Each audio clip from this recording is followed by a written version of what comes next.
Imagine acordar amanhã e descobrir que toda a sua vida foi uma mentira, que cada memória, cada experiência, cada pessoa que você conhece, tudo isso foi programado por uma inteligência artificial para te manter dormindo enquanto ela usa seu corpo como uma bateria. Parece ficção científica, né? Pois é exatamente isso que os irmãos Wachowski nos apresentaram em 1999 com Matrix. Mas aqui está o que é realmente assustador. 25 anos depois, esse filme não parece mais ficção científica, parece um documentário. Eu sou o Israel e hoje no Na Minha Tela Cine vamos descobrir como Matrix não apenas previu o nosso mundo atual, mas também nos deu o manual de instruções para entender a realidade em que vivemos hoje. E eu garanto que no final desse vídeo você nunca mais vai olhar para o seu smartphone da mesma forma. Se você curte análises que vão além da superfície, deixa o like e vem comigo nessa jornada, pela toca do coelho. Vamos começar com a pergunta mais óbvia: onde está a Matrix hoje? A resposta está literalmente na sua mão. Seu smartphone não é apenas um dispositivo, é o portal para uma realidade alternativa onde você passa em média mais de 7 horas por dia. Isso são 2.555 horas por ano, mais de 100 dias inteiros conectados. Segundo um estudo da Data Reportal de 2024, o brasileiro médio checa o celular 96 vezes por dia. Isso significa que a cada 10 minutos acordado, você olha para uma tela. Pense nisso, você passa mais tempo conectado do que dormindo. No filme, a Matrix era uma simulação perfeita que mantinha as pessoas inconscientes da realidade. Hoje temos algo ainda mais sofisticado: algoritmos que conhecem você melhor do que você mesmo. Em 2014, o Facebook conduziu um experimento secreto com 689 mil usuários. Eles manipularam os feeds para mostrar mais conteúdos positivo ou negativo e descobriram que conseguiam alterar o humor das pessoas apenas mudando o que parecia na timeline. Isso foi publicado na revista científica PNAS e causou um escândalo ético mundial. O TikTok usa algoritmo chamado For You Page, que analisa mais de 10 mil pontos de dados sobre você. Quanto tempo você assiste cada vídeo, quando você pausa, quando você volta atrás, até mesmo a velocidade que você scrolla. O algoritmo sabe se você está triste, ansioso ou entediado e te entrega exatamente o conteúdo que vai te manter grudado na tela. O filósofo Byung-Chul Han, no livro Sociedade do Cansaço, fala sobre como vivemos numa sociedade da transparência, onde somos constantemente vigiados e analisados, mas de forma tão sutil que nem percebemos. Ele diz: a liberdade será atacada não por proibições, mas por algoritmos que nos conhecem melhor do que nós mesmos. Mas aqui está o twist: diferente da Matrix do filme, nós escolhemos entrar nessa simulação todos os dias. Ninguém nos força a pegar o celular 96 vezes por dia, ninguém nos obriga a viver através de likes, stories e comentários. O psicólogo B.F. Skinner descobriu que o reforço intermitente, quando você não sabe quando vai receber uma recompensa, é a forma mais viciante de condicionamento. É exatamente assim que funcionam as notificações do seu celular. Você nunca sabe quando vai chegar aquele like, aquela mensagem, aquele vídeo viral. O seu cérebro libera dopamina na expectativa, não na recompensa. A pergunta é: será que ainda temos escolha real? Ou os algoritmos já nos programaram tão bem que nossa escolha é apenas uma ilusão? E por falar em ilusão de escolha, vocês sabem quem mais está criando realidades alternativas hoje em dia? A inteligência artificial. Isso vai muito além do que vocês imaginam. Lembram do arquiteto em Matrix? Aquela entidade que criou e controlava toda a simulação? Hoje nós temos vários arquitetos, e eles têm nomes como GPT-4, Claude, Gemini. Quando Matrix foi lançado em 99, o computador mais poderoso do mundo era o Ace Red, com 1,3 teraflops. Hoje, o chat GPT-4 processa o equivalente a 100 trilhões de operações por segundo. Para você terem uma ideia, isso é 77 mil vezes mais poderoso que o computador de 99. O ChatGPT foi treinado com 45 terabytes de texto. Isso é o equivalente a 45 milhões de livros. Ele leu mais em alguns meses do que toda a humanidade conseguiria ler em várias vidas. E ele não apenas leu, ele entendeu padrões, conexões e agora consegue imitar qualquer estilo de escrita. Mas aqui está onde fica realmente interessante e um pouco assustador.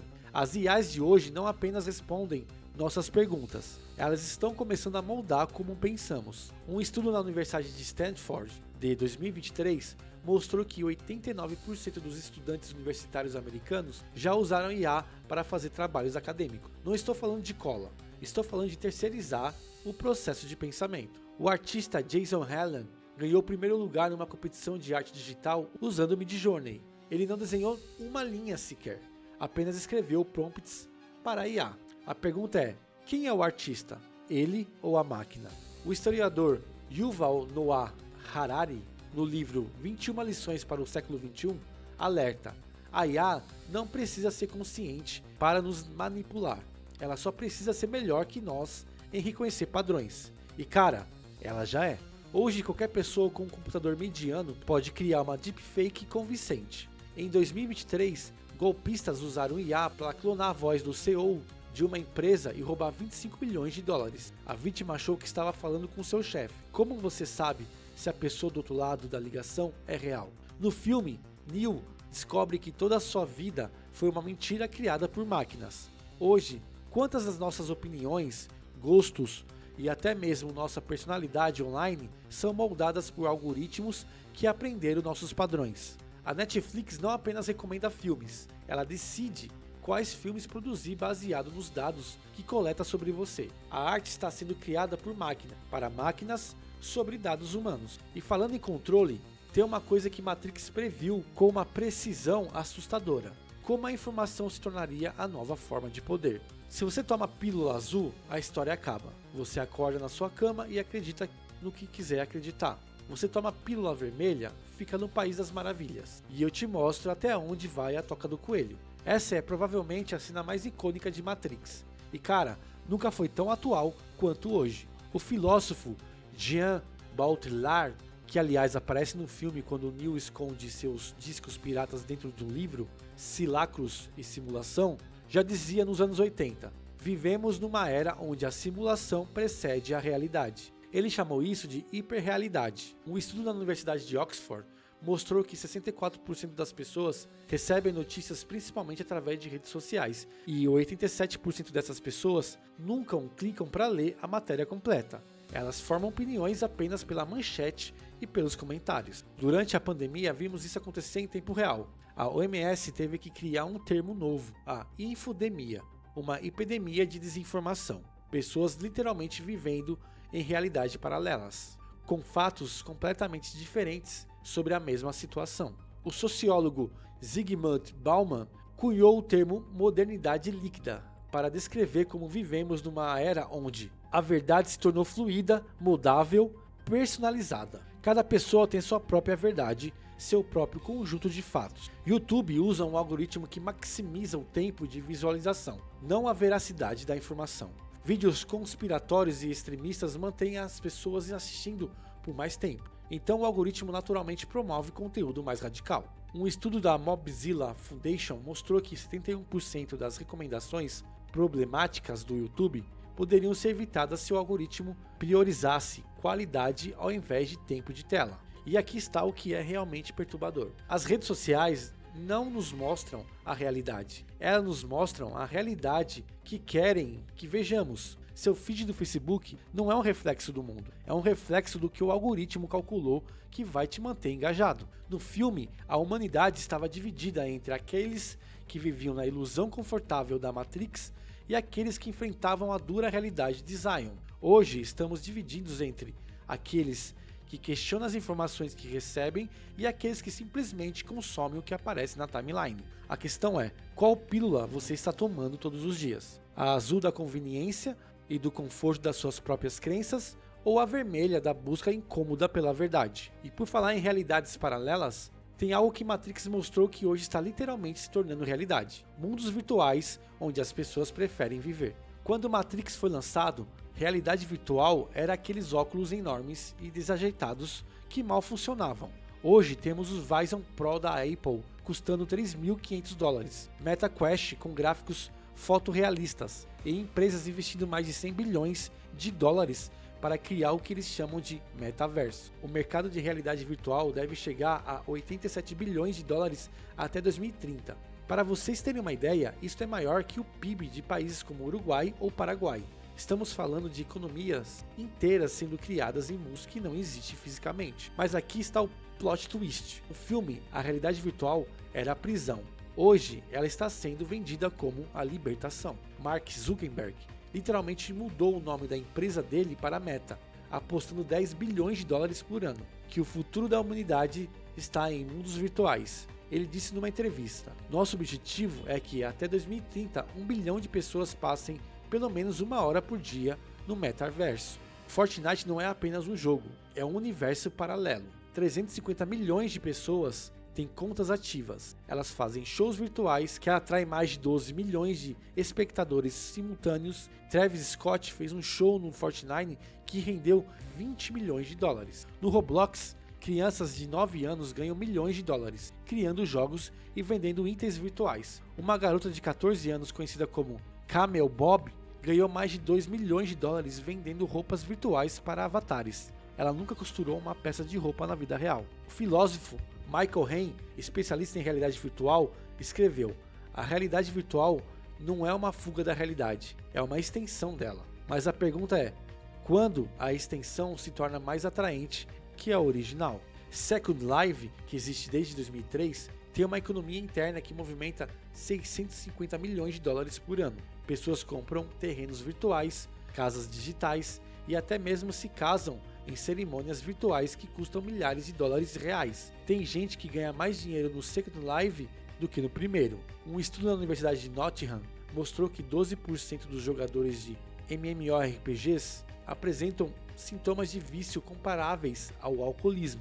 Eles preferem suas vidas virtuais a reais. Na Coreia do Sul, existem clínicas de reabilitação específicas para vício em realidade virtual. No filme, Neo tinha que escolher entre a realidade brutal de Zion e a ilusão confortável da Matrix. Hoje, muitas pessoas estão escolhendo conscientemente viver mais no virtual do que no real.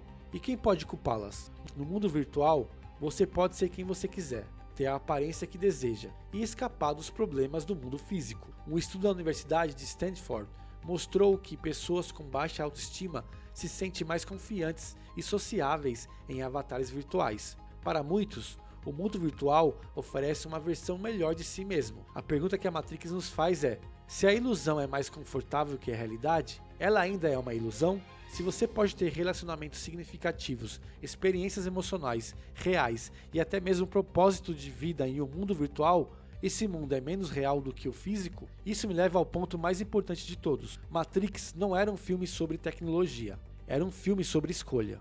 E aqui está a verdade que Matrix nos ensina, e que é mais relevante hoje do que nunca. A tecnologia não é o problema é a nossa relação com ela. O filósofo francês Paul Virilio disse: "A velocidade é o meio ambiente. Vivemos numa era onde a velocidade da informação superou nossa capacidade de processá-la conscientemente. Reagimos mais do que refletimos." Neo não foi especial porque tinha superpoderes. Ele foi especial porque escolheu acordar. Escolheu questionar a realidade que lhe foi apresentada. Escolheu a verdade desconfortável ao invés da mentira confortável. Hoje, acordar significa, primeiro, questionar porque você sente a necessidade de checar o celular a cada 5 minutos. A psicologia descobriu que o nosso cérebro não consegue realmente fazer multitasking. Cada vez que mudamos de foco, perdemos 23 minutos para nos reconcentrar completamente. Entender que aquele vídeo recomendado foi escolhido por um algoritmo que quer te manter na plataforma, não necessariamente te informar.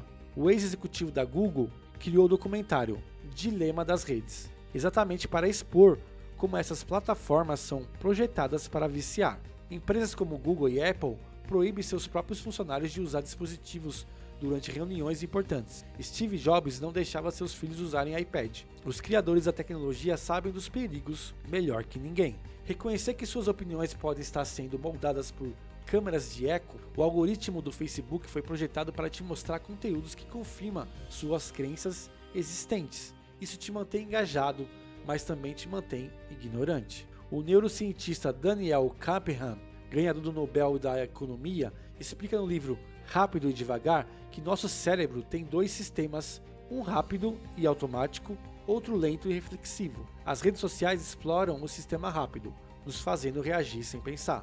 Eu não estou dizendo para vocês jogarem o celular no lixo e viverem no mato. A tecnologia é uma ferramenta incrível, quando usada conscientemente. O problema é quando ela nos usa. Algumas estratégias práticas. Desative as notificações não essenciais. Use o modo não perturbe durante trabalho focado. A Microsoft descobriu que funcionários que desligam notificações são 23% mais produtivos. Questione suas fontes de informação.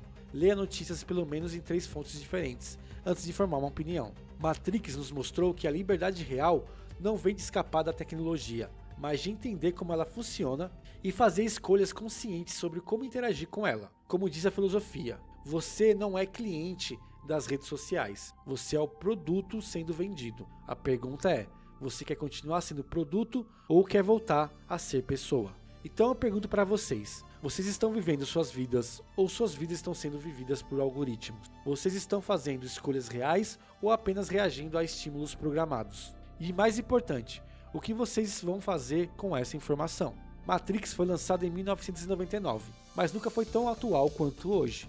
Os criadores não apenas criaram um filme de ficção científica, eles criaram um manual de sobrevivência para a era digital. Mas lembre-se, Matrix não era sobre tecnologia sendo má, era sobre a importância de fazer escolhas conscientes. A pílula vermelha não é sobre rejeitar a tecnologia, é sobre entender ela. Se este vídeo te fez pensar diferente sobre sua relação com a tecnologia, deixa o like para o algoritmo saber que vocês querem mais conteúdos assim. Sim, eu sei da ironia de pedir, e isso depois de falar sobre algoritmos, mas se não pode vencê-los, use-os conscientemente. E me conta nos comentários, qual foi o momento mais te impactou nessa análise? Vocês acham que estamos vivendo em uma Matrix moderna? Qual pílula vocês escolheriam hoje? Se vocês curtiram essa análise profunda, se inscreve no canal. Até lá, lembre-se, Matrix só tem poder sobre vocês se vocês não souberem que ela existe. Agora vocês sabem, a escolha é de vocês.